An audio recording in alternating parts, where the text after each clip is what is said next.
মক্কার ইহুদিরা আল্লাহ রাসূল সাল্লাল্লাহু আলাইহি ইসলামকে একবার ধরলো, জিজ্ঞেস করলো যে মুহাম্মদ, তিনটা প্রশ্ন তোমাকে করব, যদি উত্তর করতে পারো তাহলে বুঝবো তুমি সত্য নবী। আল্লাহর হাবিব সাল্লাল্লাহু আলাইহি ইসলাম বললেন, তাহলে বলো কি জানতে চাও? তারা জিজ্ঞেস করলো মা হুয়া রূহ, বলো তো রুহু কারে বলে? রুহু চিনেন আপনারা? রুহু থাকলে আমরা নড়ি চড়ি, অ্যানিমেটেড, প্রাণবন্ত। রুহু যখন উড়াল দেয় লাশ হয়ে পড়ে থাকে, ঠিক কিনা? সব চলে যায়। আমাদের দুই কাঁধের দুই ফেরেশতা থাকে, এরাও উড়াল মারে, ঠিক কিনা? দুই কাঁধে ছিল যে তোমার দুইজনা পাহারা, তোমারে একলা থুইয়া পালাইছে তাহারা। তোমার আট কুঠুরি নয় দরজা বন্ধ যে ওই হলো রে হলো মুখে আল্লাহ রসুল সবে বলো। দুয়ারে আইসাছে পালকি নাই হরি গাও তোলো রে তোলো মুখে আল্লাহ রসুল সবে বলো, ঠিক কিনা? মা হুয়ার রূহ, মুহাম্মদ আমাদেরকে বলে শোনাও রুহু কারে বলে, কেমন করে আসে, কেমন করে যায়, এ ব্যাপারে কি জানো বলো। 2 নাম্বার প্রশ্ন, মান হুম আসহাবুল কাহফ, আসহাবে কাহফ সম্পর্কে কি জানো? 3 নাম্বার প্রশ্ন, মান হুয়া যুলকারনাইন, যুলকারনাইন বাদশা সম্পর্কে কি জানো? আল্লাহর হাবিব সাল্লাল্লাহু আলাইহি ওয়াসাল্লাম বললেন গাদান উজিবুকুম, আগামীকাল বলে দেব। কি বললেন? সবাই বলেন উত্তরে কি বললেন? আগামীকাল বলে দেব। তো আগামীকাল সবাই এসে হাজির। বলো, 3টা প্রশ্ন রেখেছিলাম গতকাল, উত্তর বলো। আল্লাহর হাবিব সাল্লাল্লাহু আলাইহি ওয়াসাল্লাম বলতে পারলেন না, কারণ ওহী আসেনি। তিনি ছিলেন ওহী নির্ভর, ডিপেন্ডেন্ট অন ওয়াহি, dependent on revelation, guided by the ওয়াহি। তিনি এর পরের দিনে বললেন গাদান উজিবুকুম, আগামীকাল বলবো। এর পরের দিনে এরা এসে হাজির, উত্তর নাই।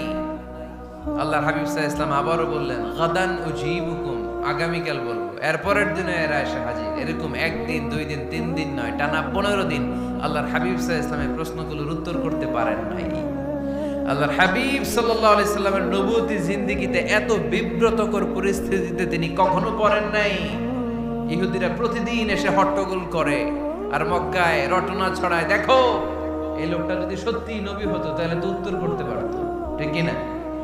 যেহেতু উত্তর করতে পারে না, আসলে সে আসল নবী নয়, সে ভণ্ড নবী, মিথ্যা নবী। পড়েন না আউযুবিল্লাহ। 15 দিন পর আল্লাহ আয়াত নাযিল করলেন ওয়ালা তাকুলান্না লিশাইইন ইন্নী ফাইলুন যালিকা গাদা ইল্লা আইয়াশা আল্লাহ।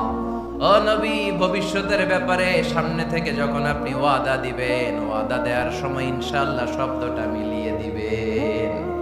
সুবহানাল্লাহ পড়েন।